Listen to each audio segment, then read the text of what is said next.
Mga master, lumabas na po ang DepEd Order number 20, Series of 2024. Ang date po nito ay December 20, 2024, kahapon po. No, ito pong guidelines on the recruitment, selection, and appointment to higher teaching positions.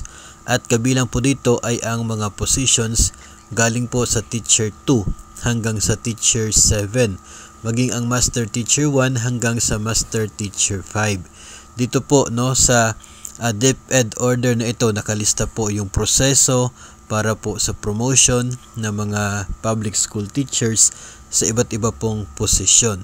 And dito rin po ay kabilang sa mga tinatawag po na performance requirements sa mga internal applicants. Ito po mga existing teachers na sa DepEd.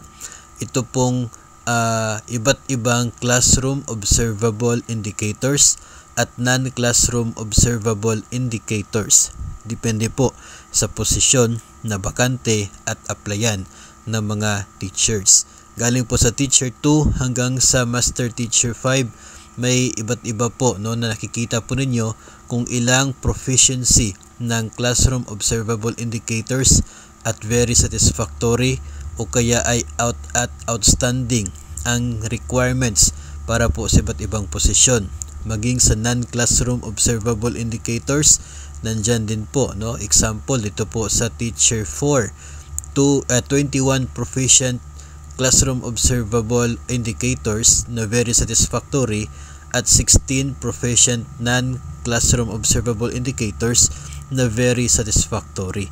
Yun po yung mga nire-require para po matatawag na qualified ang isa pong aplikante sa ina-applyan niya na posisyon para po ito sa mga existing teachers. So yung table po nakalista doon yung mga kinakailangan na ma-achieve unang-una ng mga applicants para makapasok po sila sa susunod na stage ng application. Doon na po sa comparative assessment ng mga aplikante using po sa iba't iba pong mga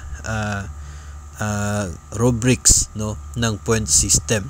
So kapag hindi po umabot doon sa minimum po na nire-require sa performance requirements, ay matatawag pong disqualified ang isa pong aplikante, so hindi na po siya makakapasok sa next stage. So yun po ay very important na ma-satisfy ng mga applicants na bilang basic talaga na requirements dito po sa iba't ibang position hanggang sa Teacher 7 at sa Master Teacher 5. So pwede po ninyong ma-download ito pong DepEd Order number 20, Series of 2024. Nandoon po lahat ng proseso at yung mga basic requirements para po dito sa iba't ibang positions na hinihintay po ng mga public school teachers until Teacher 7 at until Master Teacher 5.